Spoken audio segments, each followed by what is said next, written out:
A todos, espero que se encuentren muy bien. Bienvenidos a la siguiente charla de la serie de astrofísica de los webinars de oro. Nuestro orador hoy es Robert Kennicott, quien es profesor de la Universidad de Arizona y Universidad de Texas.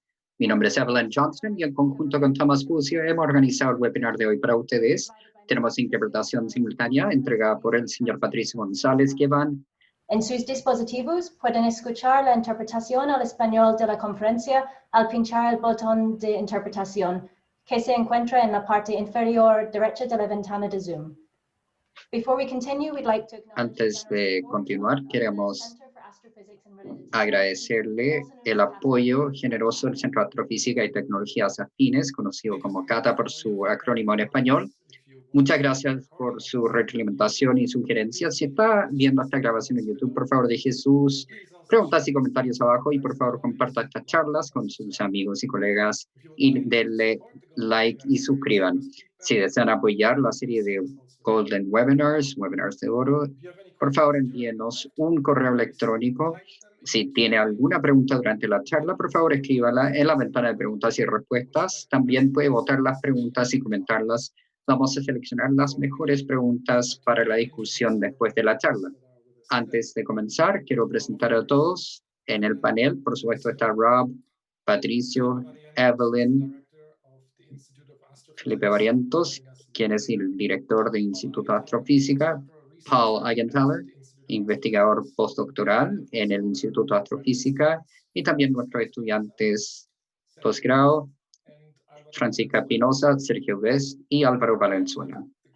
También tenemos el gran placer de darle la bienvenida a nuestros invitados panelistas, Milla de los Reyes, estudiante titular del Departamento de Astronomía del Instituto Tecnológico de California, Rohan Rajan Tolónkar, reciente titulado de la Universidad de Toledo.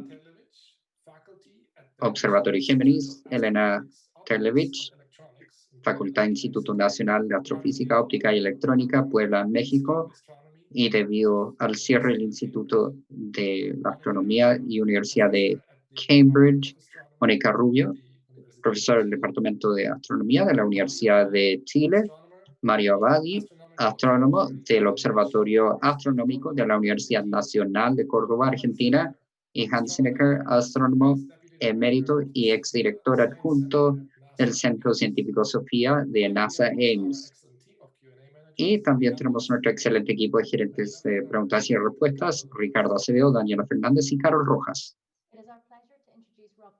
Es nuestro placer presentar a Rob Kennicott como el orador de hoy. Rob obtuvo su doctorado en 1978 en la Universidad de Washington. Fue becario de Carnegie, trabajando tanto en Caltech como el Observatorio Hale, que ahora se conoce como Observatorio Carnegie, y en 1980 fue nombrado profesor asistente del Departamento de Astronomía de la Universidad de Minnesota, y en 1988 se trasladó al Observatorio Stewart de la Universidad de Arizona.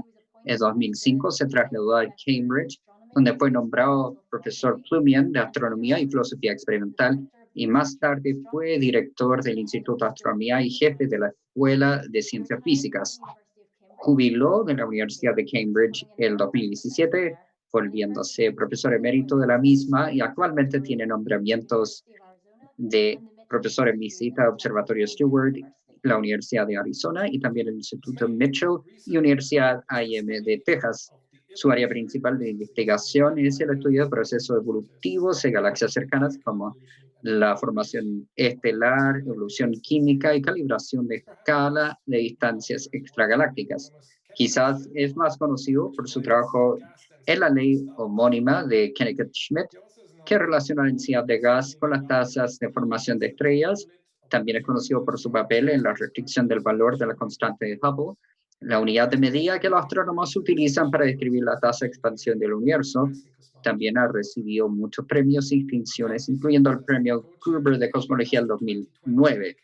Actualmente es copresidente del estudio decenal Astro 2020, cuya prioridad son las actividades científicas y tecnológicas. Hoy Rob se une a nosotros para hablarnos del ecosistema cósmico, preguntando, ¿acaso no es la formación de estrellas un poco como el clima? Rob, adelante. Gracias, voy a compartir mi pantalla ahora. Me imagino que ven todo. Sí, muy bien. Muchas gracias, no solamente por la generosa introducción, sino también el honor de poder presentar en los webinars de oro. No he visitado Chile desde los años 70, no puedo hacerlo ahora, pero es una alegría hablar con todos de la mejor forma posible, de acuerdo a las circunstancias. Me alentaron dar un largo título a la charla. Yo trabajo en la formación, estudios de formación estelar y evolución de la galaxia, como dijo Thomas. Cuando comencé mi carrera en los años 70, hace 40 años atrás, se consideraban problemas muy diferentes. Siempre he trabajado con la interfaz de ambos, y al final de la charla voy a tratar de convencerlos que estos dos son los dos lados de un solo problema, para poder entender cómo se tiene que resolver un problema, se tiene que aprender a resolver el otro. Van a tener que escuchar mucho acerca de la formación de estrellas para saber por qué es como el clima, y si permanecen despiertos van a saber la respuesta antes del final. Así que veamos cómo es. Con Zoom siempre demora un poco comenzar. Así que yo trabajo en el estudio de formación estelar en gran escala, también viendo galaxias, tiempos cósmicos. Este es un aspecto importante para entender el problema de formación estelar en sí, y del beneficio principal de ver otras galaxias es estudiar los mismos procesos que podemos observar de cerca en la Vía Láctea o en una gama de condiciones físicas que están disponibles ante nosotros. Y la información que se gana cuando se ve estas grandes escalas también es vital para comprender cómo las galaxias se forman y evolucionan. La razón principal de esto es que el mecanismo principal de la evolución galáctica es convertir material bruto, el gas estelar, en estrellas. Y si entienden cómo el gas y las estrellas y las propiedades del gas se conectan al número de propiedades de las estrellas, de hecho van a entregar una herramienta muy potente para simular el modelamiento y evolución de las galaxias. Como tal, creo que se va a volver muy claro más adelante. El problema de la formación estelar en cualquier escala, en particular a la gran escala, es muy complejo y absolutamente sin resolución en este momento, porque hay que entender los procesos y estados embriónicos hasta tener una teoría completa que se espera para la siguiente generación. Se requieren de pistas, atajos, recetas, la ley de Schmidt, que se refiere como la ley Kennecke-Schmidt o la ley Schmidt, que es un ejemplo de una receta que ha sido valiosa para entender no solamente la formación estelar, sino la formación galáctica. La meta a largo plazo del trabajo es colocar esta teoría y tratar de obtener una explicación teórica completa. Como había dicho, esto no es algo que se puede redactar en una serie de ecuaciones, en un pizarrón que se pueda resolver. Hemos avanzado bastante y hemos podido simular procesos en el computador, pero en la charla vamos a ver dónde está ese nivel de trabajo y cuál es la vista del campo para el futuro. Estas son las metas, estos son los desafíos para nosotros. Lo que hace que sean difíciles son dos cosas realmente. Uno, cuando se ve toda la población de galaxias del universo, el día de hoy o el pasado, el rango de propiedades de formación estelar es inmensa y el número de procesos físicos por el lado teórico requiere la comprensión de esto para resolver el problema, que es igualmente inmenso. Le voy a mostrar ejemplos de esto en las siguientes diapositivas. Antes de hacer eso, quiero pedirles que vean la parte inferior de la diapositiva. Probablemente yo diga las palabras formación estelar y tasa de formación estelar 1.000.000 de veces y que va a poblar todas las diapositivas. Y para ahorrar espacio en inglés, voy a decir o mencionar SF para la formación estelar y SPR para la tasa de formación estelar. También sé que tengo un público muy diverso. Se me pidió dar una charla a un nivel de coloquio o seminario en el Departamento de Astronomía. Esto significa una charla para estudiantes de doctorado, pero sé que hay varios tipos de estudiantes y quizás otros miembros del público que no están en ese nivel. Así que voy a pasar los primeros 15 minutos presentando el tema, hablando un poco de la historia. En el camino no quiero aburrir los expertos, así que lo que adopté es un poco de código de colores cada vez que ven algo en negro, como el texto en esta diapositiva arriba. Es un material que espero que todos puedan leer y absorber, pero de vez en cuando voy a dar unos trazos de información más avanzada que los expertos van a entender y que quizás los otros tengan problemas en entender. Esos van a estar en azul. Ahora, si están con la charla y necesitan un recreo, pueden relajarse cuando aparezca lo azul y va a ser algo principalmente para los más expertos. Entonces, volvamos a estos dos desafíos de la diversidad de formación estelar, aún cuando ven galaxias el día de hoy. Esta es una imagen de la secuencia de Hubble de galaxias de la actualidad que tiene los tipos principales, elíptico, espiral. Pueden ver todos esos nudos a la derecha, toda la secuencia. Lo que es una secuencia en la formación actual de actividad de formación estelar. Las propiedades de un extremo al otro son enormes y vamos a cuantificar eso en un minuto más. Lo que es más, si extienden nuestras observaciones de galaxias al pasado distante, vemos este ploteo famoso de Maddow-Lilly, y lo que muestra es que si ven el pasado, la actualidad está aquí a la izquierda, ahí. Arriba a la izquierda está el presente, volviendo al Big Bang a la derecha, y lo que se plotea en el gráfico es la tasa en que el gas se transforma en estrellas en un promedio de grandes volúmenes del universo de tiempo. En tiempo cósmico pueden ver al inicio, la formación estelar aumentó, que está aquí a la derecha, por un periodo de 3.000 millones de años atrás, llegando a su peak a 10.000 millones de años atrás, y ya está un declive desde ese entonces. Así que hay una gran variedad de formación de galaxias y estrellas, y esta variedad solamente aumenta cuando uno mira atrás en el tiempo del universo.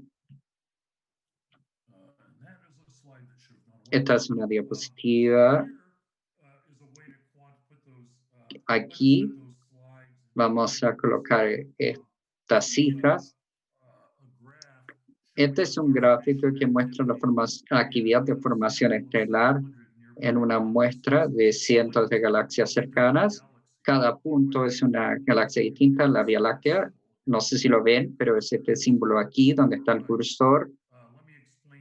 Abajo a la derecha, quiero explicar los ejes. De izquierda a derecha es la tasa en que cada galaxia forma estrellas, midiendo la masa del Sol. Imagínense que son soles formados al año, y está en escala logarítmica, va de 1 sobre 100.000 hasta 1.000 masas solares por año.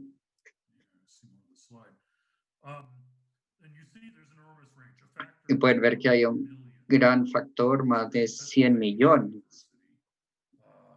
Esto es una diversidad, y con la Vía Láctea que está al medio de la distribución. Ahora es un poco engañoso, porque una razón de que ven una gran diversidad es que las galaxias vienen en distintos tamaños, distintas masas. Hay galaxias enanas y hay galaxias gigantes. Esto contribuye a este rango que ven. Ahora, para poder apreciar las propiedades de formación estelar correctamente, el eje griego muestra la misma tasa de formación estelar, pero se normaliza donde se divide ese rango por la área de superficie de esa galaxia, la región sobre cual se forman estrellas en esa galaxia. Pueden normalizarla a la masa de la galaxia también. Le voy a mostrar una diapositiva ahí, y hay una razón de por qué hago esto, que van a ver en un par de minutos más por qué lo hago así. Fíjense que esto saca la idea de que las grandes galaxias tienen más de todo. Lo que hacen es que comparan todas las galaxias a través de la misma región fija de espacio, comparando una formación estelar, y aún así hay un factor de 100 millones en dispersión. Así que esta variación en tamaños de galaxias contribuye parte de la dispersión del gráfico, pero de hecho, aún cuando se compara manzanas con manzanas, van a ver esta variación extrema. Y cualquier teoría de formación estelar tiene que tratar de explicar esto, que es muy desafiante. Hay algo de correlación de abajo hacia arriba, que son la comparación entre las pequeñas galaxias y las grandes galaxias como fenómeno. Pero hay un factor de 10.000 en variación en la otra variable. Así que es un problema difícil. Este es el desafío observacional, pero ¿qué pasa con la teoría? No es más fácil cuando piensan en la teoría. Esto debería ser aparente, que es una diapositiva autogenerada para mí, porque quiero destacar el punto. Lo que muestra en el gráfico son todos los pasos. Imagínense que quisieran formar un sistema solar como el nuestro. ¿De dónde viene nuestro sistema solar? Si nosotros fuéramos un cúmulo de gas en el espacio fuera de la galaxia, eventualmente ese gas lo podrían transformar en una estrella como el Sol. ¿Cuáles son todos los pasos que tienen que tomarse para que esto pase? Y el diagrama tiene que seguir la flecha verde.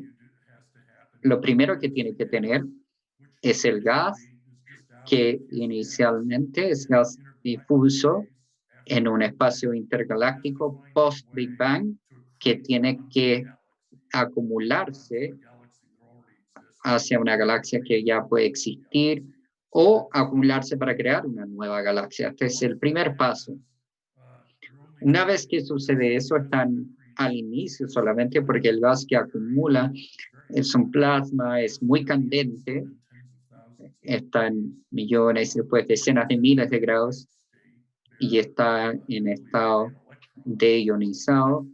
Los núcleos son los electrones y después, una vez que se asienta en una galaxia, tiene que enfriarse el gas y mientras se enfría va a girar y formar discos normalmente de la galaxia.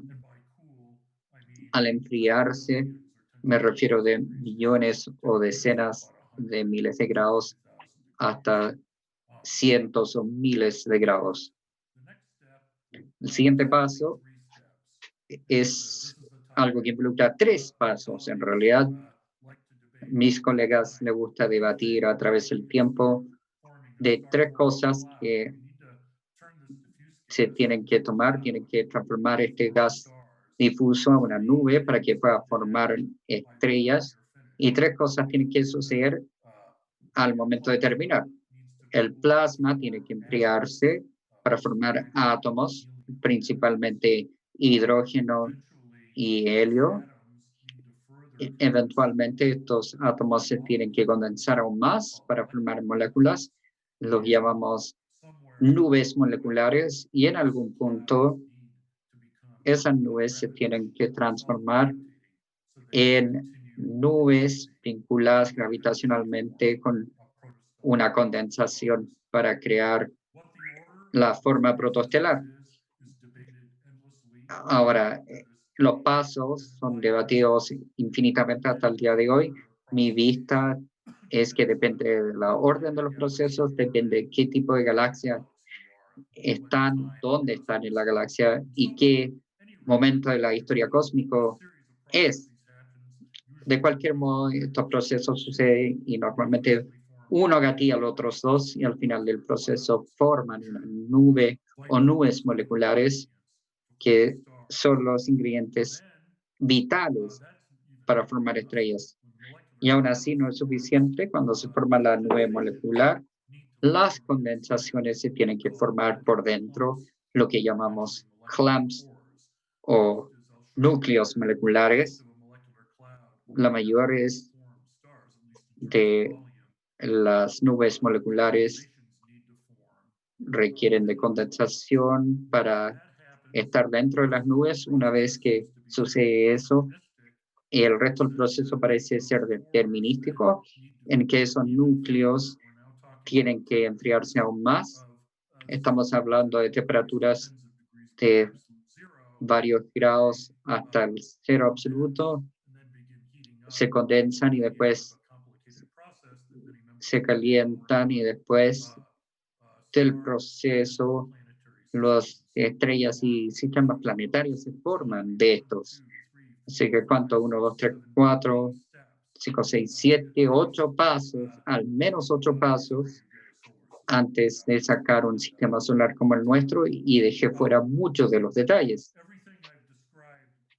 Todo lo que he descrito hasta ahora da la impresión de que este es un tipo de proceso sencillo unidireccional,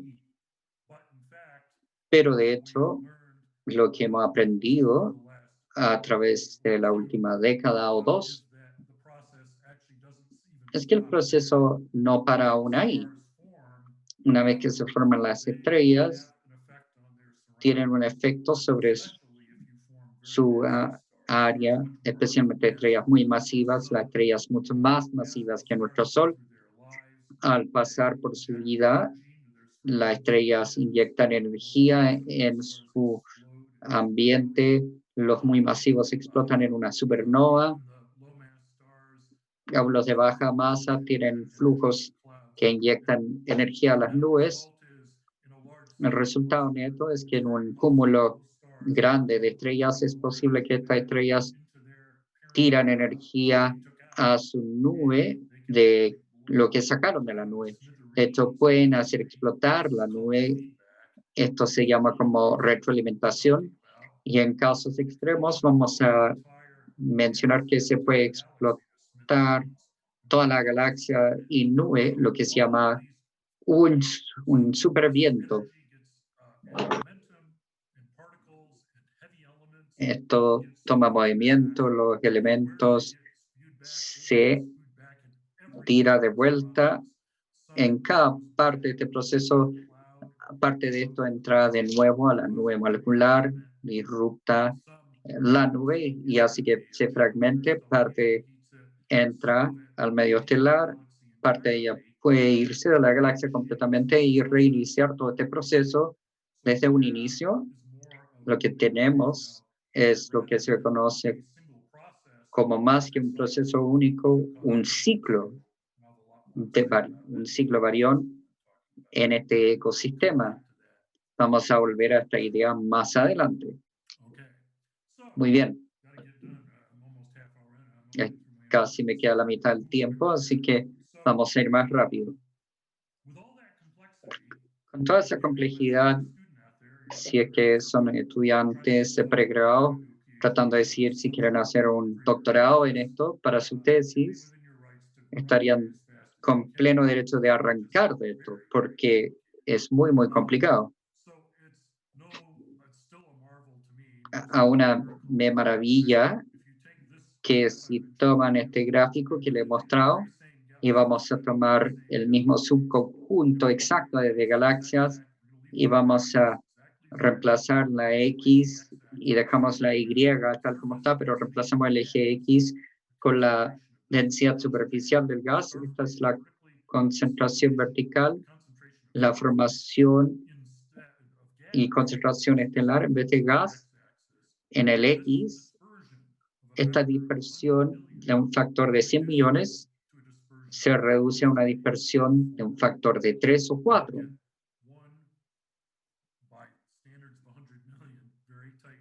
Y obtienen una correlación de 1 sobre 100 millones. Fíjense que las galaxias normales que están aquí, las galaxias tipo Starburst, en una relación única, no lineal. Si era un eje de 1, sería trivial. Pero es no lineal, y esto es la ley Schmidt, lo que se conoce como la ley Schmidt, la escala que mencionamos. Esta ley de escalamiento es solamente una de varias. Podemos hablar de muchas de las leyes de escala en astrofísica. Este es otro ejemplo. Aquí es una tasa de formación estelar de galaxias ploteadas como en función de su masa. Y pueden ver que se define una secuencia no lineal también. En este caso, con 2 ramas en vez de una. Lo que nos sorprende es que esto se puede sacar en parte de este anterior. Lo que es interesante de este que es una relación tal como está el día de hoy en el universo. Si ven los tiempos cósmicos más tempranos, esta relación sale mientras se acerca al mediodía cósmico, la secuencia sube por un factor de 10, pero mantiene su forma, preserva su forma a través del tiempo cósmico. Así que estas leyes escalares tienen una clave, y esto debería parecerle que estas leyes escalares son útiles a pesar de que vemos una complejidad tremenda. Físicamente y observacionalmente, cuando se encuentra pistas como estos, se da cuenta uno de que quizás hay respuestas sencillas que nos permiten modelar estos procesos, si es que no es entenderlo físicamente. Así que esta es la introducción general de la ley de Schmidt.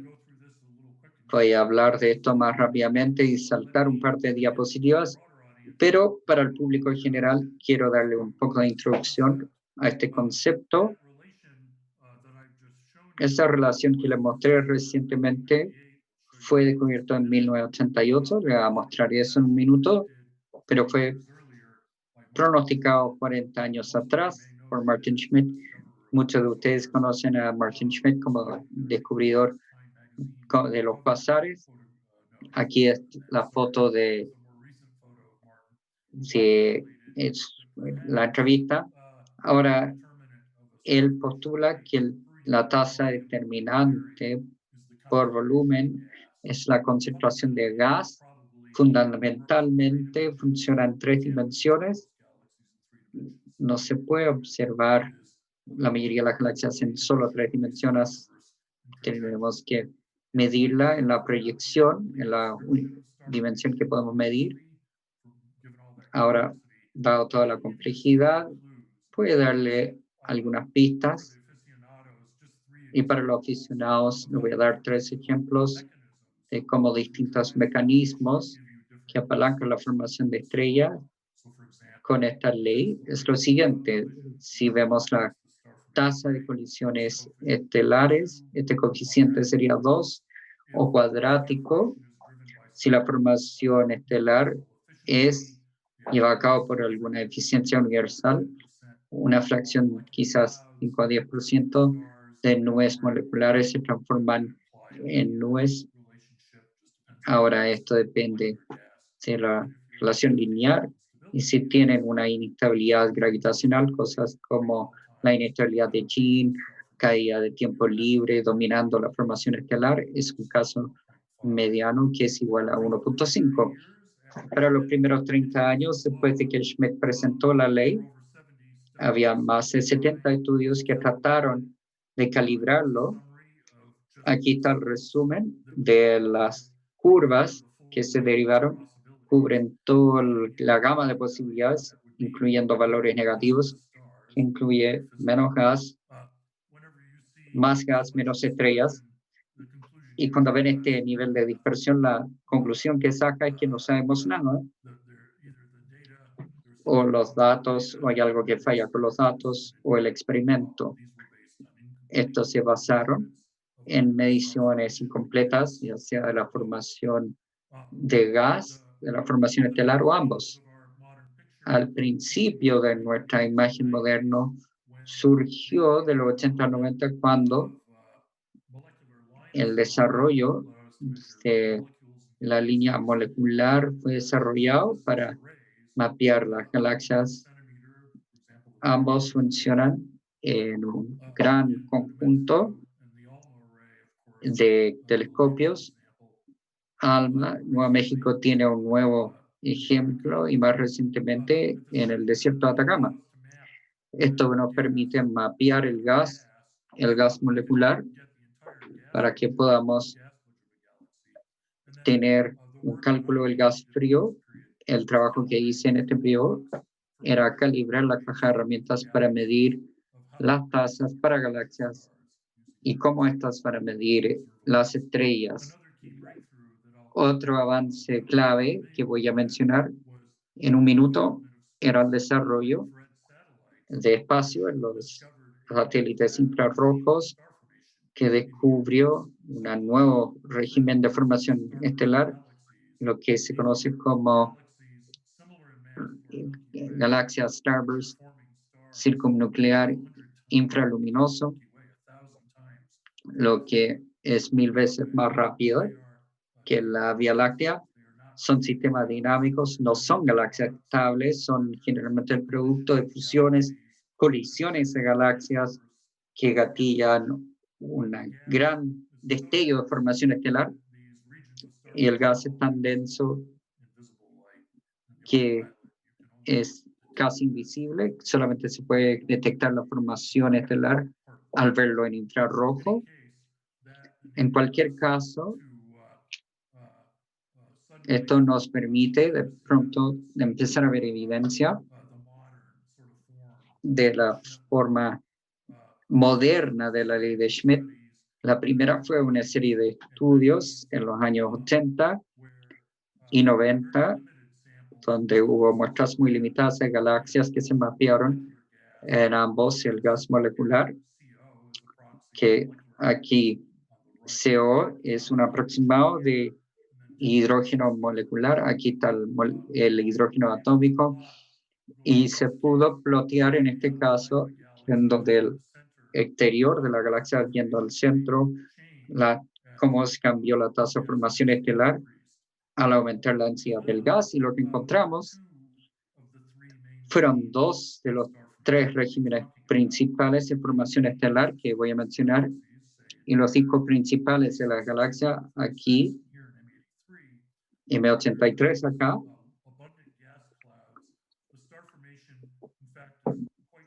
nubes de gas abundante, y tiene una formación correlacionada con este N, la ley de potencia de N 1.4 aproximadamente, la ley de Schmidt, pero hay una región ejemplificada por la parte exterior de esta galaxia donde se ve partes de hidrógeno atómico, donde la formación estelar cambia abruptamente. No desaparece completamente, pero este disco interior que contiene la mitad del gas de hidrógeno tiene 99,5% de la formación estelar, y la otra parte tiene esta formación estelar.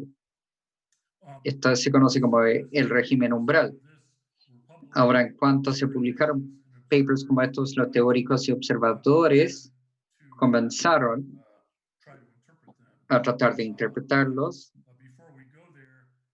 Pero antes de ir a ese punto, quiero que todos estemos en la misma página. En 1998 fue el amanecer de un trabajo que mencionaron. En vez de verlo en galaxias individuales, empecé a tomar un conjunto de casi 100 galaxias normales aquí abajo, y estas galaxias de starburst luminoso infrarrojo, y le coloqué una apertura en la extensión de formación estelar, obtuve el promedio para cada área, y este fue el primer descubrimiento de esa ley de Schmidt que les mostré al inicio de la charla. Esto ha sido un paper de gran influencia. La gran aplicación de esto es que se utiliza como receta para cuando uno quiere realizar simulaciones o modelos analíticos de la galaxia. Se enchufa la ecuación de esta línea en vez de un modelo físico completo, y al utilizar esto para predecir si conocen la distribución de gas, pueden también predecir la formación estelar, y las galaxias tienen esta apariencia. Esto nos da un tipo de avance, y este es el valor principal, y esto sigue siendo el valor el día de hoy. Pero hay una pregunta de seguimiento, y es donde voy a pasar la mayoría del resto de la charla, que naturalmente surge la pregunta: mira, si la naturaleza es así de sencilla, si la formación estelar en todas estas galaxias con 10 elevado a 8 propiedades se puede aproximar con una expresión polinomio. Y si vemos el ruido observacional, tenemos que preguntarnos si la física es igual de sencilla, si es que hay una sola explicación física que puede explicar todo. Ahora, si saltamos hacia adelante, no es para defraudar a nadie, pero la respuesta es no. La física resulta que no se debe explicar de cualquier forma. Esto no detiene, sí, que la gente lo intente en los siguientes 20 años. Desde ese momento, por más de 22 años, tuvimos muchas ideas en el campo que trata de reducir, que trata de crear una explicación única y sencilla para todas estas observaciones. Y la línea número 1 fue la mía, aún con los mismos papers. Realicé una especulación y en esto siento que yo soy el leso, no mis colegas. Por ejemplo, es muy tentador asociar no solamente este 1.4, esta curva de 1.4, 1.5, sino también estos umbrales con inestabilidades gravitacionales. Vean todo lo azul aquí para los expertos. Los discos se conocen como inestables. En muy baja densidad son estables contra la formación de condensaciones. En alta condensaciones son inestables. Y en la densidad superficial depende de los datos químicos del gas y su propiedad orbital. De cualquier modo, cuando aplican esto a las mediciones de estas galaxias, se reproducen no solamente los umbrales, se pronostican los umbrales, sino también donde aparecen con una precisión. También se reproduce la distribución de gas y radio. Esto realmente nos causó que muchos pensáramos que es la respuesta. También se puede aplicar tiempo de caída libre de gravedad para romper la escala de tiempo para la formación y se puede reproducir la curva.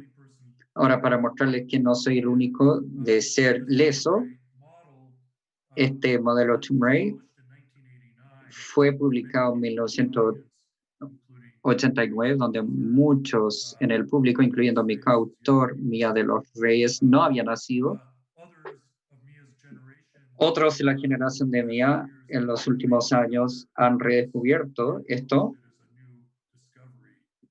y lo publicaron como una nueva explicación porque son muy jóvenes para recordar los papers antiguos. Uno, deben reconocer ese nombre, Denzel Reinhardt, que fue receptor de uno de los premios Nobel. Ahora, esto muestra que no me siento tan leso cuando veo un premio Nobel.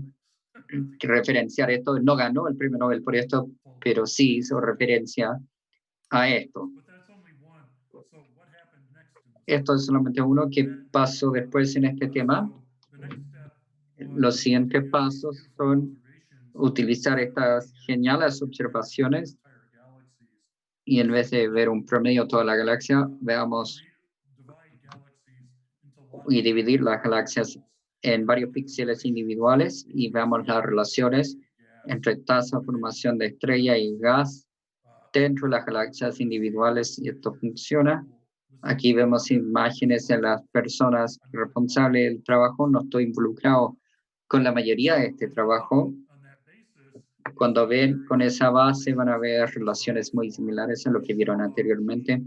El régimen de la ley de Schmidt, alta densidad y un umbral, pero la interpretación es completamente distinta. Cuando se divide el gas por fase, se ve separadamente el gas atómico y el gas molecular a la derecha. Se puede ver que la diferencia entre el umbral y el régimen de la ley de Schmidt tiene que ver muy poco con la gravedad y que simplemente puede ser si es que el gas es atómico o molecular. La otra diferencia es que esta caída no es una curva de 1.5, es más cerca de 1. Es una relación lineal. De hecho, lo que estos estudios y muchos estudios desde esto es que revelan una explicación distinta para el conjunto de observaciones y que la diferencia entre el régimen de Schmidt con que el umbral sea inestable puede ser simplemente una transición de fase en el medio estelar entre crear gas. Así que este curva de 1.4 que se obtiene en esta imagen no tiene nada que ver con la gravedad, sino que cuando se promedia una relación lineal por moléculas que realmente apalancan esto con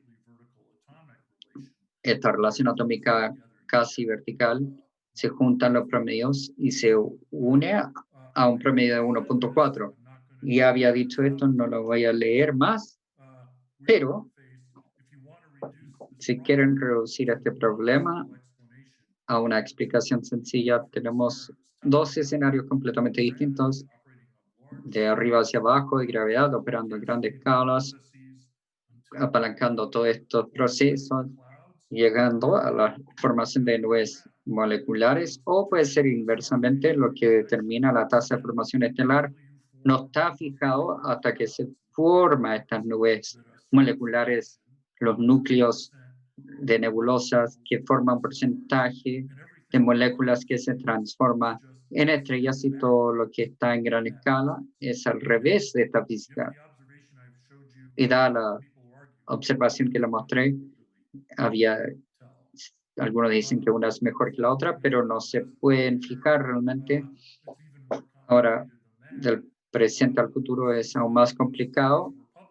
Desde que se publicaron esos estudios, las mediciones de tiempo de determinación molecular y eficiencias fueron extendidos a una gama mucho más amplia de starburst o galaxias normales, galaxias que le mostramos al principio. El estudio de Leroy está aquí, que tienen básicamente el mismo tipo de acabamiento, pero de toda la secuencia de Hubble y la galaxia starburst hay un rango por un factor de 100, aún en los tiempos de terminación molecular, aún de abajo hacia arriba no se puede explicar todo, y de abajo, perdón, de arriba hacia abajo menos aún. Vamos a saltar esa y rápidamente vamos al presente y le voy a dar el resto de la charla. Voy a correr con la charla y vamos a primero, para movernos y avanzar, claramente tenemos que comprobar nuestras observaciones. Una de estas es que hay pasos requeridos para volver a este paper de 1998 en que se basan unos datos muy malos y veamos si es que sigue aguantando.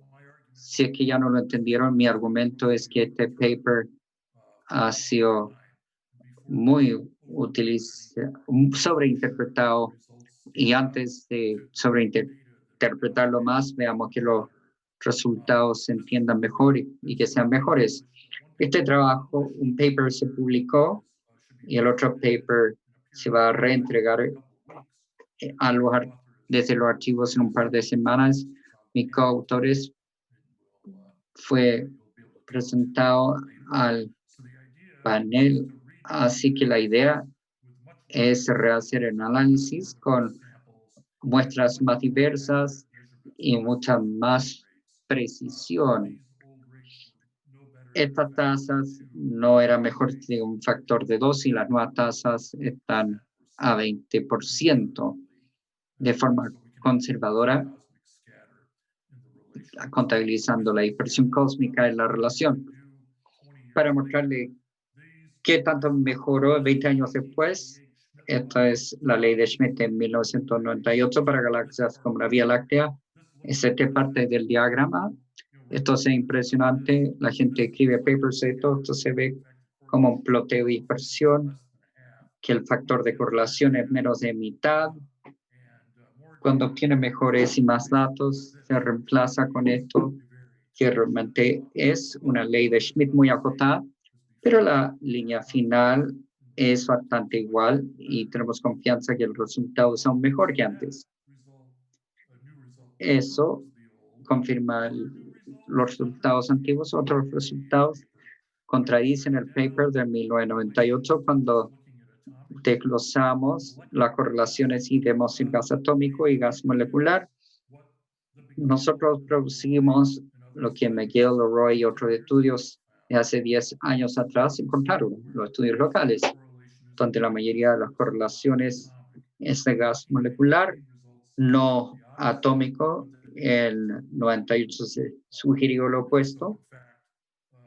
De hecho, a pesar de que no estaba seguro de esos resultados, hace 10 años atrás cuando salieron, lo verificamos. Tenían toda la razón. No quiero reparar sobre esta diapositiva, pero quiero decir que hay clases de galaxias enteras que viven en el régimen de umbral, y con esta calidad de datos podemos empezar a ver si es que hay parámetros aparte de la densidad de gas que influyen en la ley Schmidt, y sí, la respuesta es sí. Hemos encontrado que la superficie estelar, entre otros, le puede dar una fuerte relación que confirma el trabajo hecho por otros y un número de autores. Esas son las galaxias normales. Ahora vemos los resultados que aún no publicamos. Recuerden que lo que emocionó a la gente en 1998 era la continuidad. Pareciera que había una relación que conectaba todos los regímenes de formación estelar, llegando a galaxias como una Vía Láctea. Hemos rehecho eso, nuevamente con 3 veces la cantidad de datos mucho mejores.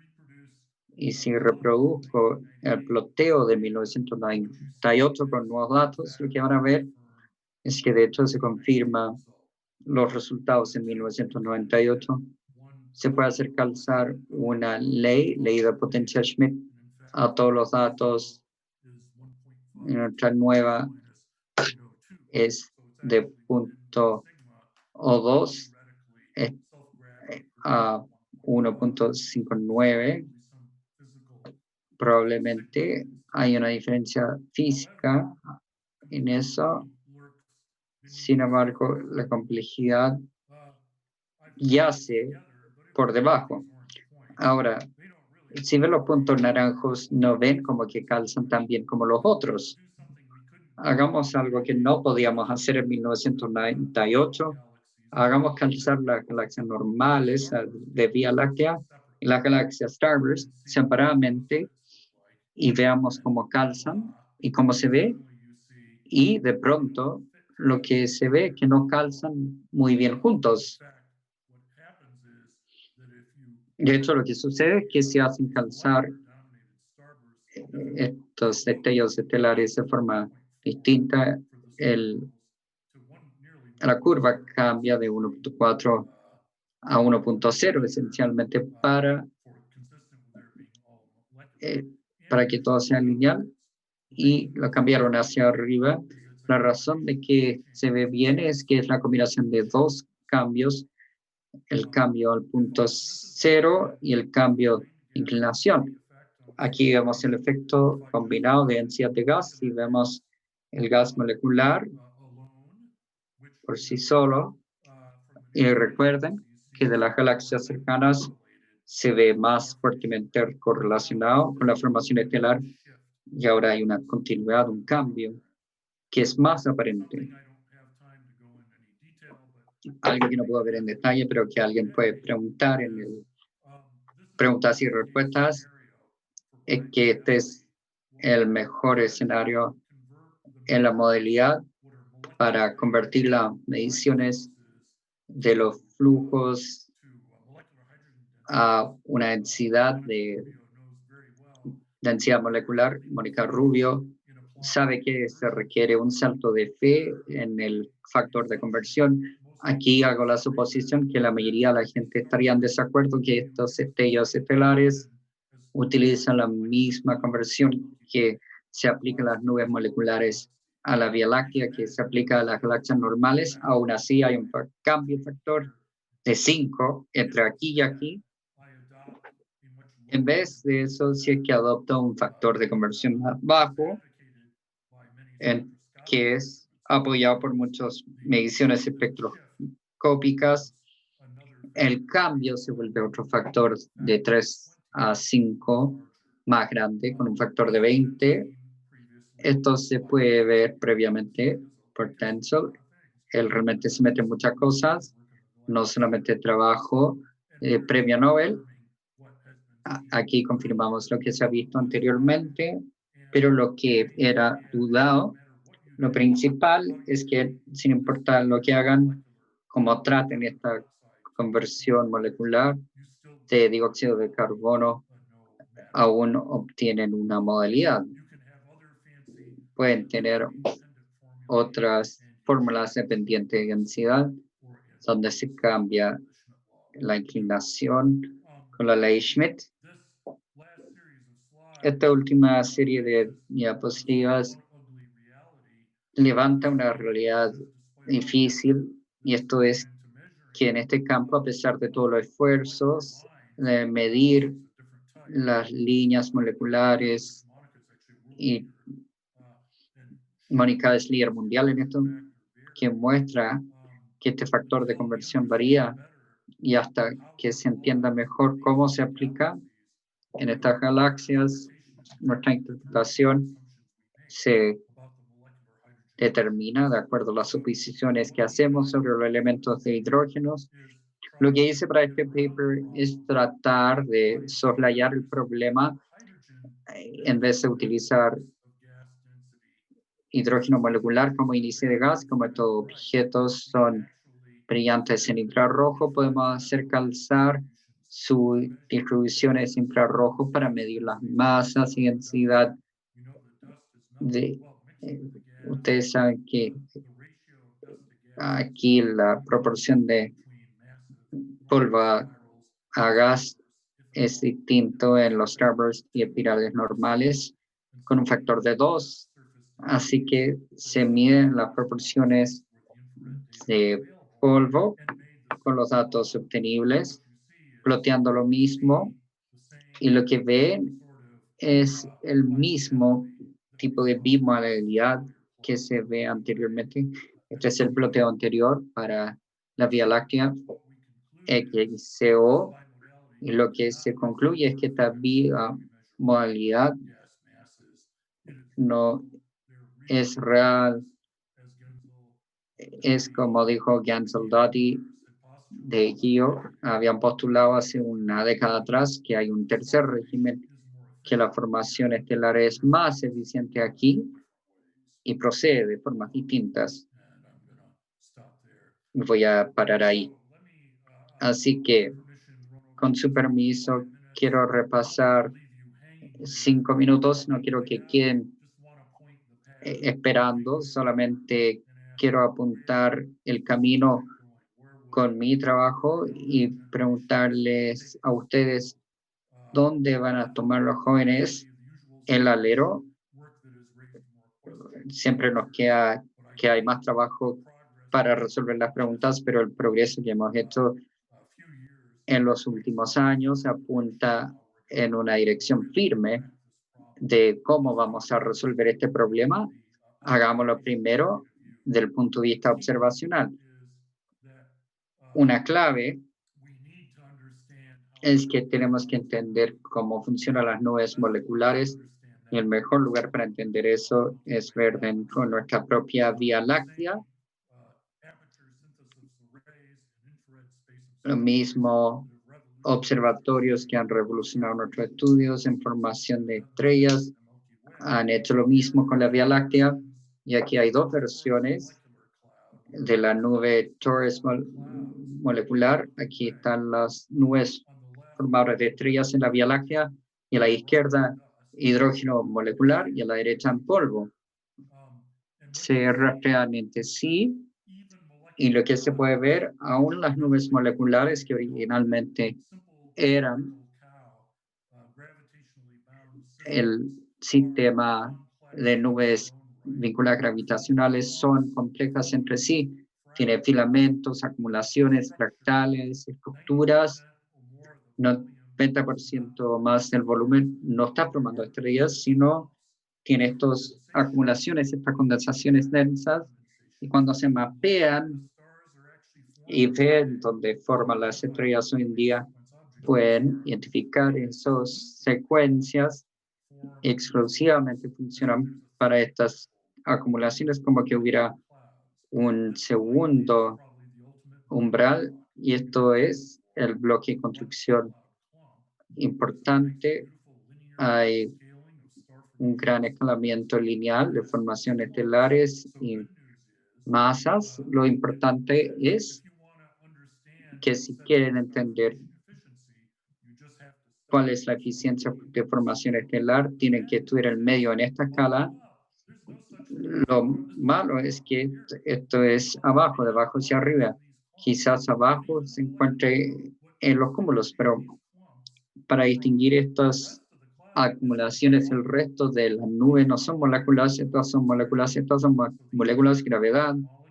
La respuesta no es moléculas o gravedad, es una combinación de ambos. Se requiere de ambos para formar estrellas.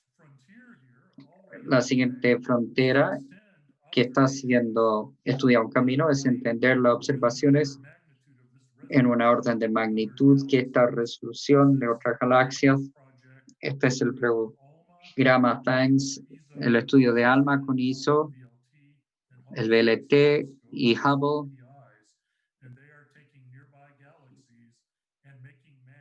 Y están estudiando galaxias cercanas, creando mapas de las nubes moleculares, y aún están estudiando las leyes escalares. Vean esas densidades y pueden ver si este tipo de estructura y cómo se propagan en los distintos ambientes estelares y galaxias. Hay otros estudios que están tratando de aislar estos núcleos moleculares, pero son imposibles de resolver porque son 10 a 100 veces muy tenues, pero si identifican moléculas que solamente aparecen en esos cúmulos, podrían agregar toda la cantidad de esto. Hay mucho trabajo que hacer, trabajos muy emocionantes, y van a haber muchos resultados que están surgiendo. Sé que mucha gente en Chile está involucrada con el trabajo. Y finalmente tengo que responder la pregunta para ustedes. Habíamos dejado una pregunta sin responder y son los últimos 3 minutos. Habíamos hablado de la inclinación y qué es que, sin importar dónde está en el universo, hay una cantidad de gas, una cantidad limitada de gas, y solamente se puede formar una cantidad limitada de estrellas. Se debe a la eficiencia molecular, pero como vieron, de los resultados varía por un factor de 1000. Ya es más acotado que lo está causando, abajo hacia arriba o arriba hacia abajo, y es aquí donde entra esta cita que requiere una historia. Espero que no les moleste. En Cambridge, trabajé en Cambridge por 12 años. Los que están ahí, Elena lo sabe muy bien. Y la tradición es que 2 veces al día nos juntamos y tomamos café en la mañana y té en la tarde. Normalmente, lunes por la mañana, la conversación es acerca del fútbol, del fin de semana, pero la mayoría del tiempo hablamos de ciencias. Y una de esas conversaciones estaba hablando con alguien, Jerry Ostraker, quien llegó y me dijo: tu trabajo sobre la ley de Schmidt está perdiendo tu tiempo. IMF, nada de eso tiene nada que ver con la formación estelar y galaxias. Tengo un nuevo conjunto de simulaciones computacionales que muestran que la tasa de entrada de gas del medio que dicta todo. Y todos los IMFs y núcleos moleculares es algo que es distinto. Ahora, el clima fundamental es dado por el inflow, según él. Y tuve una discusión con él y desistí. Algunos días después hablé con Martin Rees, que espero que lo conozcan,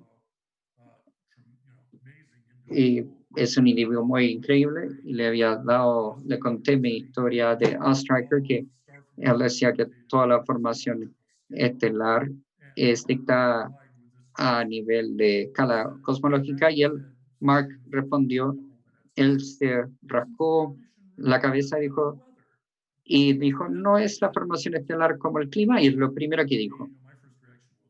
Y yo dije, ¿qué? ¿Como el clima? ¿Cómo? ¿Qué tiene que ver? Y mi primera reacción era de que me insultaron 2 veces en la semana.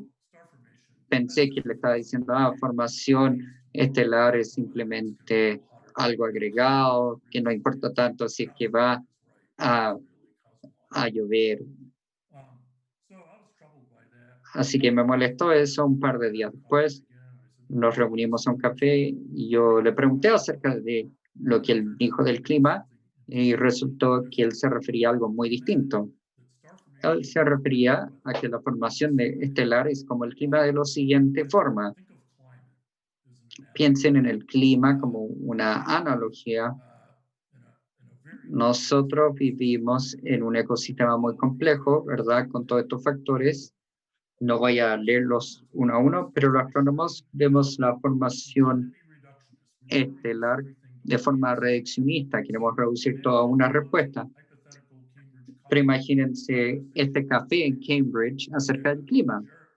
Está un astrónomo que dice, el clima es tan sencillo, todo es dinámica, o es un juego de gravedad con alta presión o baja presión y corrientes de océano. Piensen qué importantes son las fuerzas coriolisas, alta presión, baja presión. Después un astrónomo molecular viene y le dice, no. El clima es sencillo, es una única molécula, agua. El agua, la molécula del agua, piensen en la lluvia, los hielos, el Ártico, huracanes, nubes. Eso es lo que apalanca el clima. Se puede explicar todo con líquido, con el agua molecular. Y alguien dice, no, son abundancias químicas. Imagínense cómo funciona un aumento de unas partes por millón de la atmósfera a nuestro clima, al clima de la Tierra. Y con Zoom no puedo darme cuenta si se están riendo o no, pero espero que vean lo absurdo del argumento del hipotético. Esta nube molecular, esta agua molecular, es importante en su composición, sí y sí. De hecho, la falacia es creer que pueden explicar todo sin otra cosa. La clave para entender el sistema es entender que son las conexiones, no los procesos individuales, que son tan importantes como los procesos, y esto ha sido reconocido en la ciencia del clima por 20 años ya, y están todos estos institutos alrededor del mundo. NASA tiene su propia división donde se puede solicitar fondos para esto, y en astronomía vamos a concluir que esta es la respuesta: sí, la formación estelar es como el clima, en que si quieren entender el problema tienen que entender todo este sistema interconectado. Ahora, esta idea no es mi idea original, no, para nada. De hecho, tiene muchos nombres hoy en día: formación autorregulada de estrellas o otros. Ahora, el sistema ORT es el primero porque ORT redactó el primer paper que escribí sobre esto, pero trata a todo el sistema como un conjunto. Ahora están dibujando imágenes interesantes. Esta es una simulación de la Universidad de Chicago, donde se crea retroalimentación y se crea un disco de una forma autoconsistente y se ve la migración. Esta no es una ley Schmidt. Así que aquí vemos el diagrama en el grupo de Ostriker en Princeton. Como líder en esto, modelaron un sistema galáctico en 2D, y lo que encuentran, lo que regula la formación estelar, es un equilibrio, un balance entre aumentar la formación estelar, interrumpe el gas molecular, interrumpe los ciclos, y esto sube y baja, pero si ven un promedio y lo plotea con la ley Schmidt, le da una buena ley de potencia sin tanta dispersión. Así que sospecho que la respuesta está en ese lado. Ahora, terminé con mi tiempo, voy a callarme, pedir disculpas y al menos dejar los puntos destacables. Básicamente, sí, estas recetas trabajan, funcionan muy bien. Si quieren entender la física, tienen que entender que cada escala importa. Si trabajan en las galaxias, es mejor entender cómo las estrellas individuales se forman y viceversa, porque la física emocionante nos son los interfaces entre los regímenes. Muchas gracias. Muchas gracias, Rob. Esto realmente fue un tipo de repaso fantástico, extremadamente lúcido, especialmente acerca del fenómeno de clima que tenemos en el universo. Me encanta la analogía del clima y que de tal forma podemos estudiar el clima en distintos planetas y que los exoplanetas tienen su propio clima y equilibrio. Así que en su trabajo se muestra que hay un equilibrio distinto, particular del fenómeno del clima como la formación de estrella. Sí, es un problema interesante para sus alumnos de pregrado, porque si toman el rango dinámico y escalas, la proporción o razón de diámetro a la Tierra, que es, por ejemplo, el tamaño de una gota de lluvia, es casi igual a la proporción del radio de la galaxia y decimos que es el tamaño de un supernova progenitor. Debería de tener el compartir la pantalla. Sí, sí, por favor, para que podamos ver a todos. Así que sí, me gustaría abrir el panel, a ver si hay preguntas del panel. Comencemos con eso. Paul tiene una pregunta. ¿Sí me escucha? Sí, muy bien. Sí, así que muchas gracias por la buena charla y se mostró que la nueva muestra se escogió reevaluar la ley Kenneth-Schmidt. Y también buscó parametrizar el ploteo de Kenneth-Schmidt de las galaxias. Yo vi que en el ploteo había una región umbral y sabemos que hay galaxias enanas que tienen morfología distinta y también vemos que tienen distintos densidades de superficie estelar. ¿Hay alguna correlación entre estos parámetros?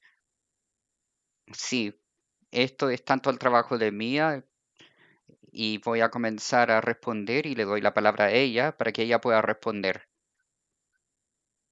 Tuvimos un conjunto de galaxias de Starburst enanas que creo que quizás la conocen y esperábamos aplicar este análisis a esos también. Pero el problema es que son pobres en metales y es difícil obtener detecciones de CO confiables y eso es no tomar en cuenta las mediciones, por ejemplo, de otros puntos porque su proporción de gas a polvo que es pequeño, pero tratamos y obtuvimos algunos resultados que de hecho realmente no se publicó, se eliminó la publicación porque no hubo tanto. Mía, ¿quieres elaborar un poco más en particular de los enanos más normales? Sí, claro, gracias Rob. Ahora para las galaxias típicas enanas que mencionó Rob, son CO oscuras, pero sí logramos obtener menores umbrales en su gas atómico y con estos umbrales menores las galaxias enanas aún están cayendo por debajo de lo que esperaríamos de las galaxias típicas espirales y starburst. Creemos que puede estar relacionado a esta transición de fase entre el gas atómico y molecular que hemos visto en los estudios espaciales que Adam Leroy y otros han visto. Pueden ser otra cosa, puede ser que las galaxias enanas requieren más información. Pero sí, yo creo que Rob básicamente le dio con el martillo al clavo porque las galaxias de este tipo no han podido tener más información sin tomar en cuenta la morfología. Es difícil ya detectarlas. Sí, y me gustaría agregar un poco esto. La muestra fue seleccionada de grupos de galaxias. Sí, la mayoría de ellos, bueno, teníamos 10 años anteriormente una muestra de volumen limitada de galaxias entre 10 a 11 megaparsecs de la Vía Láctea y obviamente es incompleto para los sistemas más tenues, pero fue principalmente eso lo que formó la muestra madre para la mayoría de las observaciones. La mayoría no tienen CO, pero la mayoría de ellas tienen 21 mediciones de 21 centímetros, están mapeadas en 21 centímetros y están a la derecha de la ley de Schmidt en, digamos, el régimen de umbral, aún cuando ni siquiera se toma en cuenta el gas molecular, el gas atómico por sí solo lo coloca a la derecha de la ley Schmidt. Por eso podemos llegar a esa conclusión que al agregar gas molecular aún la llevaría más en el régimen del umbral. Sí, es un parámetro de espacio que hay que explorar más.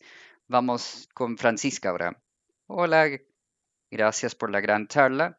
Esta es una pregunta de parte del público. Esta es de Shanta Yang. Perdón si no pronuncié bien su nombre, pero es lo siguiente.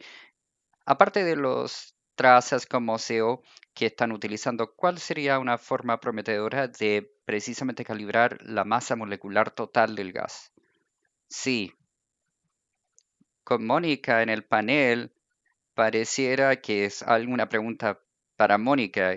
¿Te sientes cómoda tomar esta pregunta? Espero no defraudar la persona que preguntó si le doy la palabra a la experta mundial.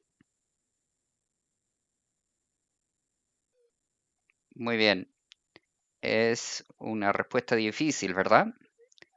Observacionalmente estamos utilizando CO tanto como se pueda y yo creo que quizás si es que podemos obtener una muestra de CO, observaciones de galaxias enanas y una mayor muestra de galaxias, podemos entender mejor cómo el CO H2 aguanta en relaciones para las galaxias que son menos masivas, pero nos enfrentamos al problema también de la metalicidad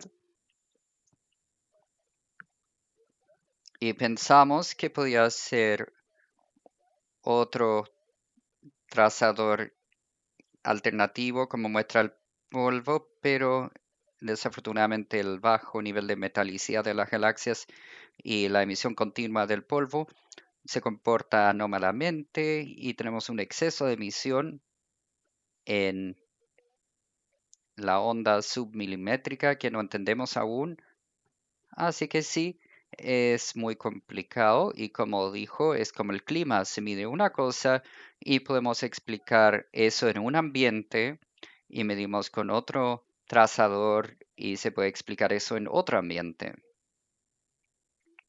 Lo que pareciera ser interesante de los últimos estudios que hemos realizado en la pequeña nube magallánica y el puente magallánico es que tenemos mapas CO de resolución de parsecs y que cuando se mapea las nubes moleculares a esta escala, los factores de conversión tienden a ser los mismos factores que se obtiene en la galaxia como el acción normal. Eso es lo que se encuentra, que solamente tiene un factor de 2 a 3 en diferencia en comparación con lo que antes obteníamos cuando estamos observando con 50 parsecs de resolución en esta clase molecular. Este factor era de 10 o 20 incluso. Esto también dice algo acerca de las propiedades de las nubes moleculares y como se mencionó, una de las cosas que tenemos que conocer de mejor forma es cuáles son las propiedades de las nubes moleculares en estas distintas escalas en otras galaxias y ahora con la nueva instrumentación yo creo que tenemos una gran oportunidad de hacer eso. Desafortunadamente no hay una respuesta de cuál es el mejor trazador ahora, pero tenemos que vivir con eso. Claro, yo puedo elaborar un poquito más. Tenemos un problema similar de lo que vieron de los resultados en los destellos estelares que tienen mucha luminosidad y polvo, y las mediciones de polvo entregan un enfoque mucho más confiable que otros. La mayoría de lo que sabemos en las variaciones de factores viene de la comparación de polvo, pero no de las galaxias enanas, sino de galaxias más masivas. Lo otro es observar muchas transiciones múltiples de las mismas moléculas y también múltiples moléculas y hacerlas calzar en una red de reacción y esperar que con toda esta información redundante quizás se pueda restringir las temperaturas y densidades, etcétera.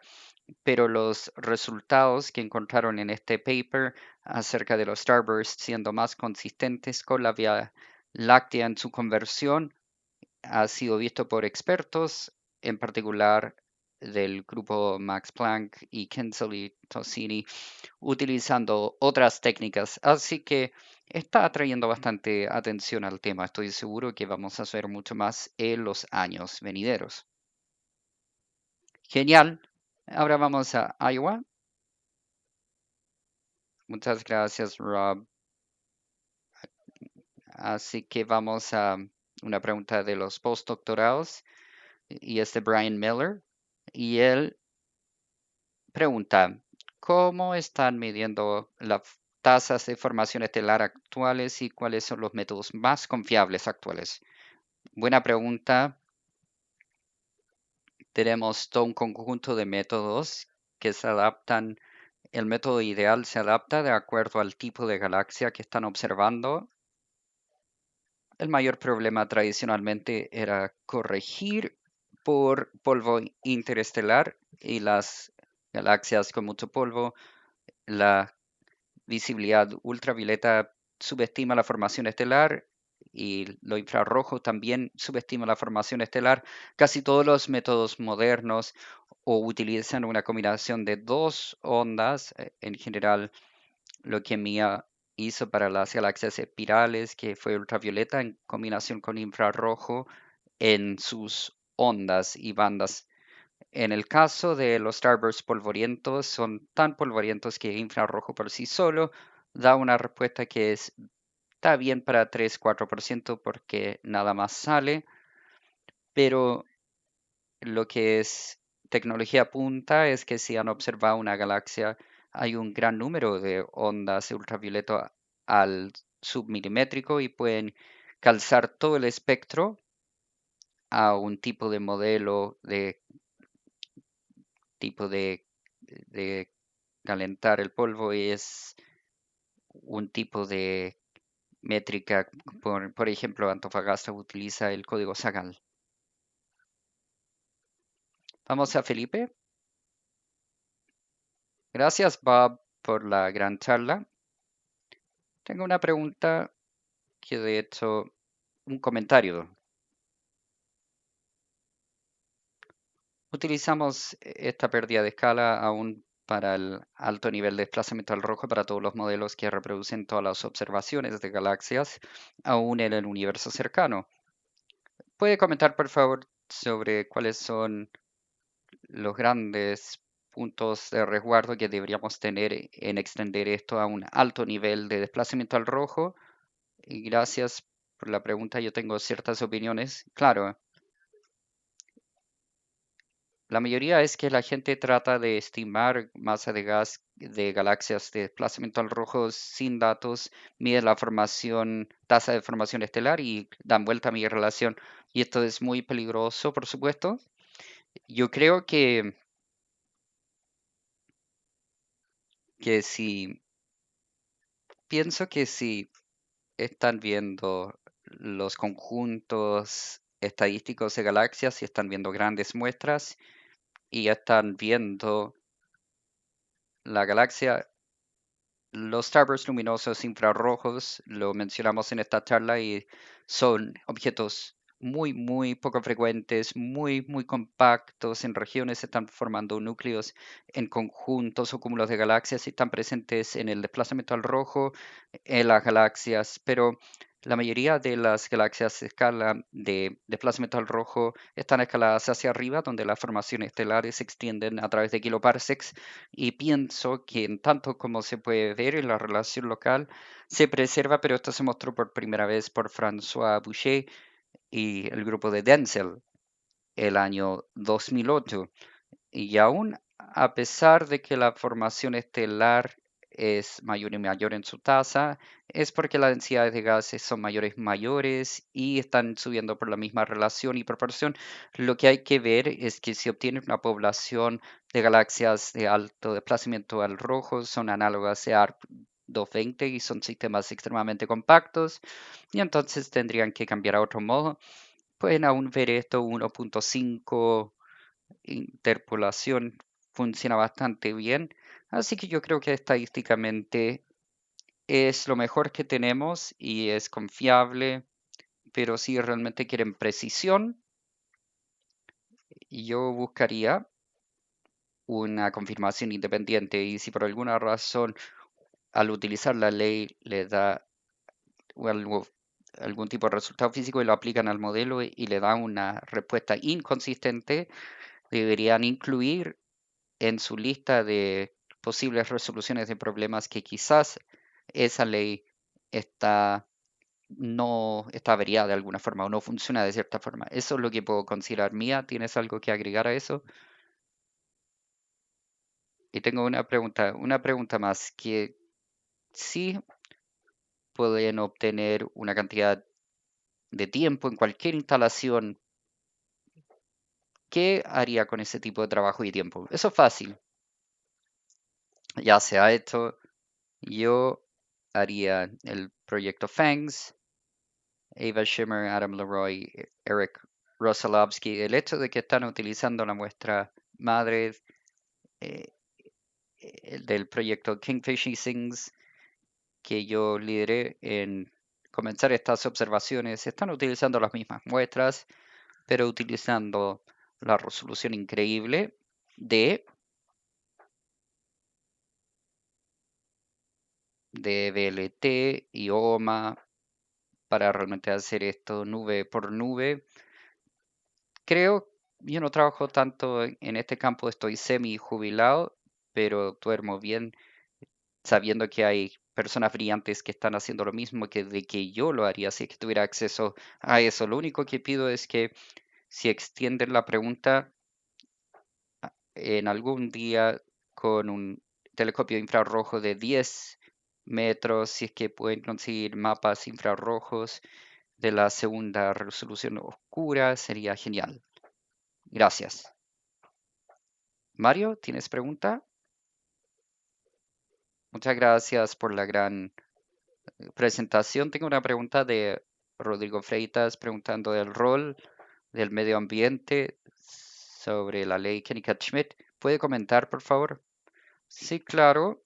Es una gran pregunta y no hemos visto el ambiente en el contexto de la ley en sí directamente. En nuestro primer paper sobre las galaxias normales hay toda una parte de mía que no pude mencionar ahora, que buscaba los efectos de los segundos parámetros. Y lo que se ha visto es que se vio los ploteos que le mostré en los tiempos de diapleción o resta molecular. Amelie Sontage y su grupo incluye Wang y Kaufman de Alemania, Y ellos han hecho algo que es parte del mayor proyecto de gas frío, que es tratar de buscar influencias ambientales sobre el gas total, molecular y atómico en el contenido de gas y posiblemente conectarlo a la tasa de formación estelar. Y lo que van a encontrar, como la mayoría de ustedes deben saber, es ambientes especialmente ricos en clúster tienden a mejorar el enfriamiento de la resta de gas en la formación estelar, pero no necesariamente con una ley distinta de formación estelar. Eventualmente va a conducir la formación estelar sobre el umbral. Y Juan y Kaufman en los papers que salió hace una semana ven algún tipo de cambio sistemático en los tiempos de acabamiento de gas, especialmente con las estructuras de brazos espirales y estructuras internas. No lo pueden ver como función del medio ambiente, pero basándose en esos resultados, no estaría sorprendido. Estas son órdenes pequeños de segundo efecto y serían un buen proyecto para alguien, pero no creo que sería algo drástico, pero se debería verificar. Ok, vamos a Eleanor. Hola, ¿qué tal? Muchas gracias. Quiero preguntarle dos cosas y están relacionadas, si no le molesta.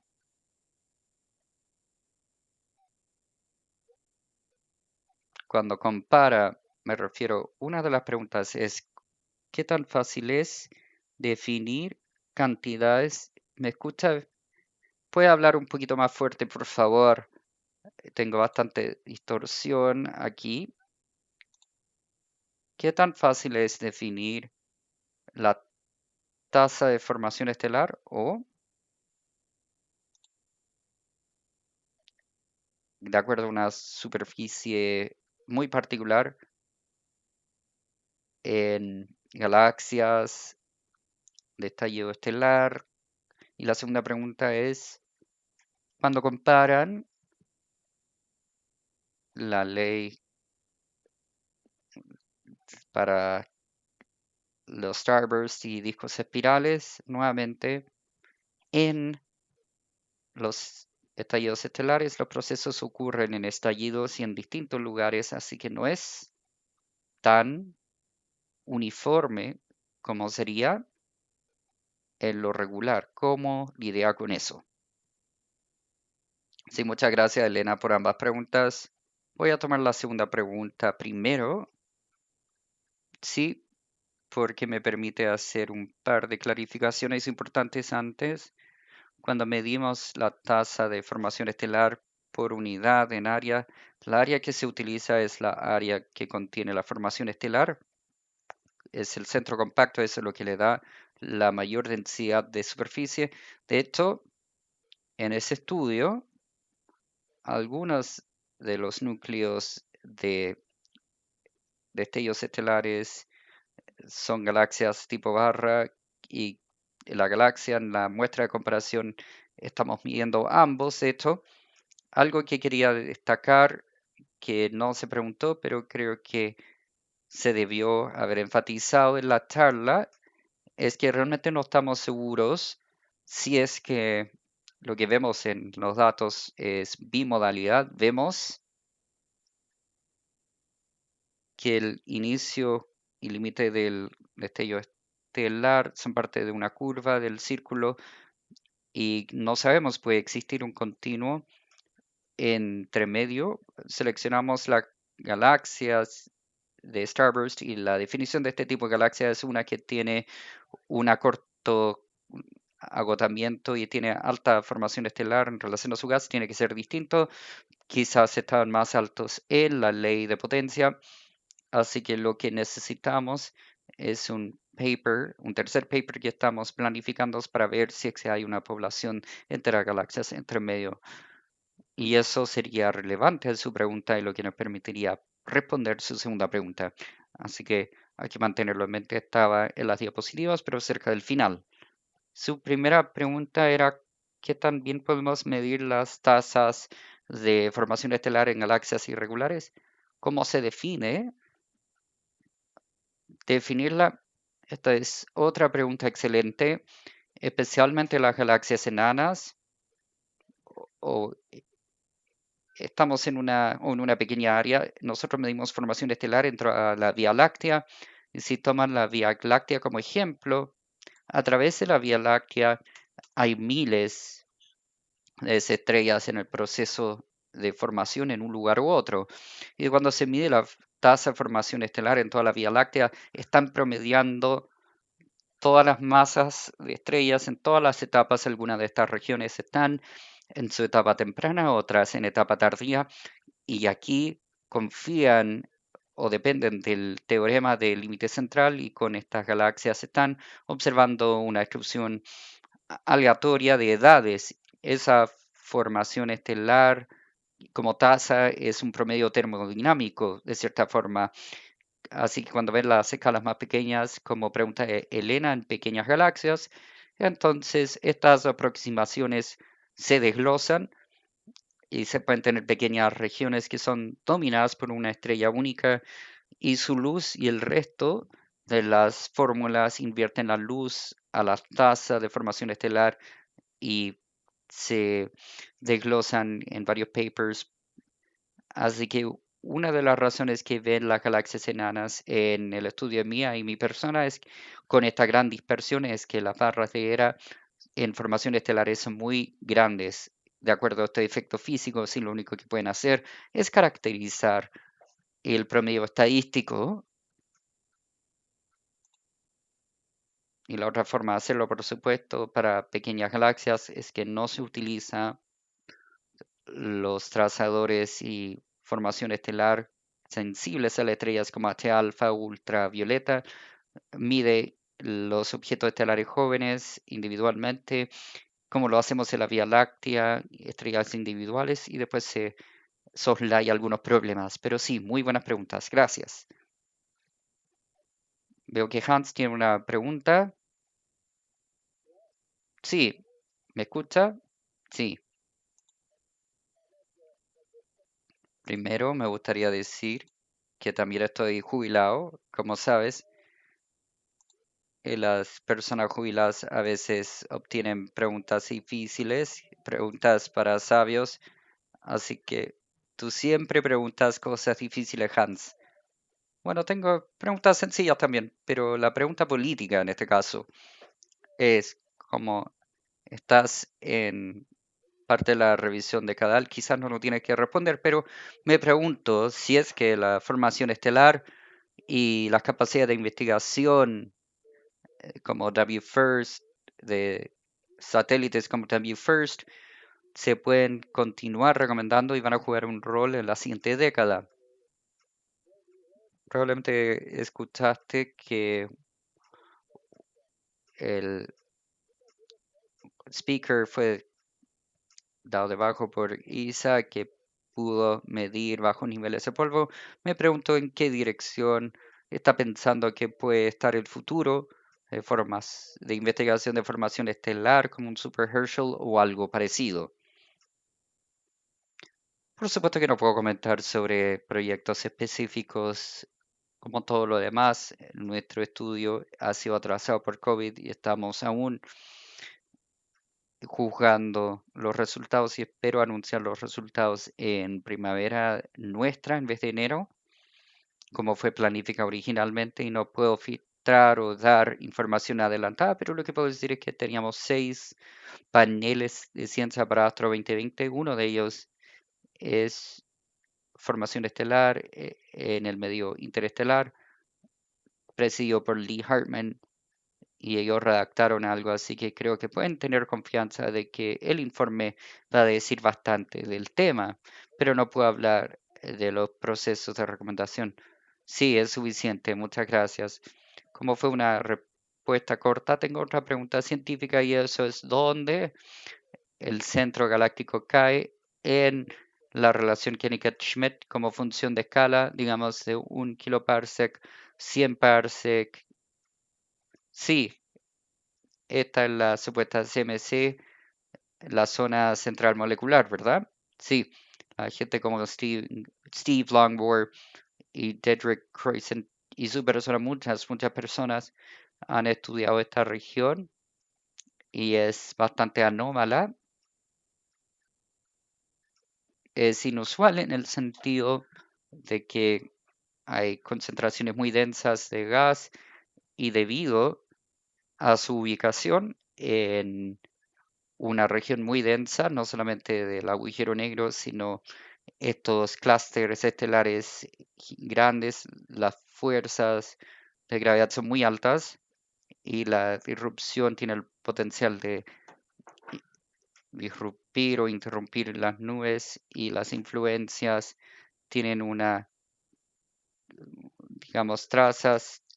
Hay jóvenes estrellas que se utilizan para medir agujeros negros y ganar premios Nobel, pero no soy experto en eso. Yo colaboré en un paper de eso hace 10 años atrás, pero sí da un laboratorio único debido a la combinación de los campos tidal fields y los gases de concentración y campos de radiación.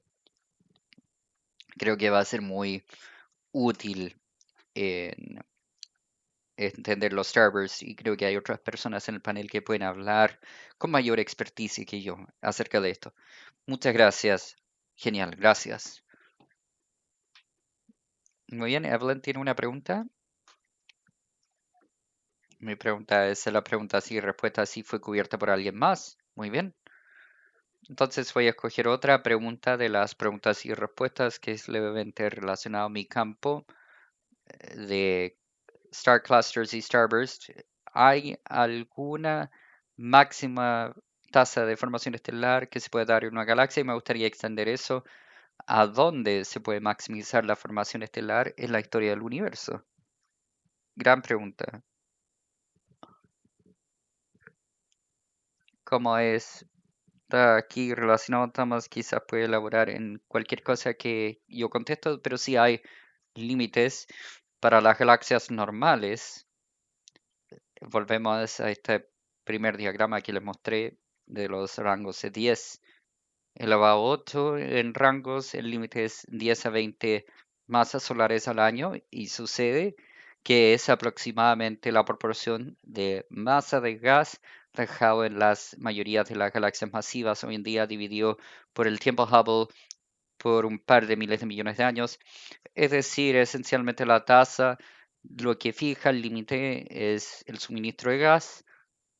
En el caso de, en el caso de los starburst ultraluminosos, lo que los da a 1000 masas solares aproximadamente. Hay dos límites que se hablan mucho de en la literatura. Se pueden imaginar una fusión de galaxias, toma todo el gas, la mayor parte del gas de las galaxias colapsan en el central a 1000 parsecs aproximadamente para formar este disco muy denso y hay una tasa máxima en que pueden transformar el gas en estrellas, aun si la eficiencia es 100% de formación estelar, es simplemente la razón de la masa de ese gas dividido en el tiempo que tomó para que todo este gas se acumule y esto es básicamente el tiempo cruzado de la fusión de la galaxia. Los discos más masivos de gas están 10.000 millones de masas solares y en tiempo dinámico es normalmente la orden de 10 al elevado 7 o 10 elevado 10 de masas solares. Hay unos cientos o miles de masas solares que está dentro del límite y finalmente se postula, por creo que, deja pensar, Murray, Peterson y Elliott Qatar, que puede existir un límite en estos starbursts extremos, que la presión de radiación de toda la luz de las estrellas, por supuesto, esta luz es absorbida por el polvo. El polvo absorbe 96% de luz y hay una presión de radiación sobre ese polvo que eventualmente parte de eso va a evaporar el polvo, pero eventualmente la presión de radiación puede de hecho gatillar un flujo hacia afuera del polvo que conlleva gas y crea estos flujos hacia afuera moleculares gigantes. Para esas observaciones, esos destellos se obtiene un par de miles de masas solares. Estos dos mecanismos, como función de desplazamiento al rojo, los límites son aún mayores porque de acuerdo a la edad actual del universo, habían galaxias que estaban hechas completamente de gas de 10 a 11 masas solares, o elevado a 11 masas solares. Si son 10 veces mayor en gas, el máximo puede ser 10.000 masas solares. Todo esto es, por supuesto, histórico. No sé si responde su pregunta. Quizás una última pregunta de Rodrigo. Esto es relacionado a la pregunta de Hans, quizás no tan fuera de el ámbito de su respuesta anterior, pero ¿qué proceso físico afecta fuertemente la formación estelar que no entendemos bien hoy? Y podemos estudiarlo con simulaciones numéricas y respaldado por las generaciones de futuros observatorios. Esto es una buena pregunta general para todos. Y yo voy a levantar mi mano y voy a decir campos magnéticos. Todos se arrancan cuando digo eso. Pero IMF, yo vi la luz se encendió de Hans y no puedo ver la palabra Seneca y no puedo decir masa, función de masa. Quizás él va a decir algo. Eres muy amable. ¿Alguien más?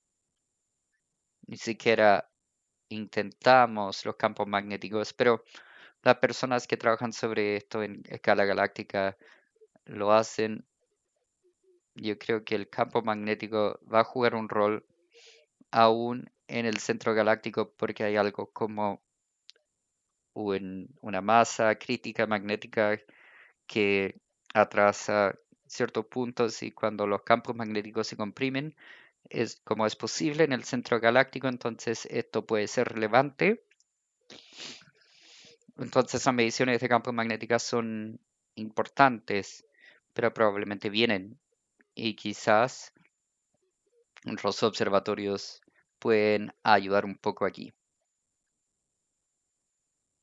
Quizás para el público general debería hablar de cuál es la función de masa inicial, es la distribución de estrellas, cuántas estrellas de distintas masas se forman.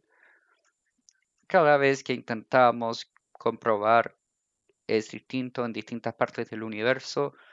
Estas postulaciones siempre desaparecen, pero francamente la mejor explicación para esta bimodalidad que vemos es lo más probable como explicación es que estas regiones muy densas son mucho más en cuanto a estrellas y masivas, brillantes como estrellas, de tal forma que cuando medimos la luz, estamos sobreestimando las cifras de estrellas masivas que se forman porque esa función cambia. Y si es que hay menos estrellas de baja masa, la mayor parte de la masa de la población estelar no emite mucha luz en un starburst o destello estelar. Y si se agotaron, significa que cuando utilizo las mediciones estándares para medir la formación estelar y sus tasas, la distribución de masa de la Vía Láctea significa que estamos sobreestimando masivamente, increíblemente la formación estelar, pero tratar de comprobarlo es. Muchos de nosotros hemos dedicado nuestras carreras en eso y no hemos tenido éxito. Un proyecto para el futuro.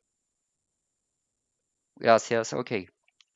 Bien, entonces cerremos aquí. Muchas gracias por unirse y gracias, Rob, por tomar el tiempo de contarnos de su trabajo. Para el público, por favor, llenen la encuesta al final del webinar de Zoom. Y la siguiente charla va a ser el 23 de octubre, siguiente viernes por Suzanne Staggs, profesora de la Universidad de Princeton, investigadora principal del experimentó ACT-POI avanzado. Por ahora, quédense sanos y salvos y nos vemos en el siguiente webinar de oro. Adiós.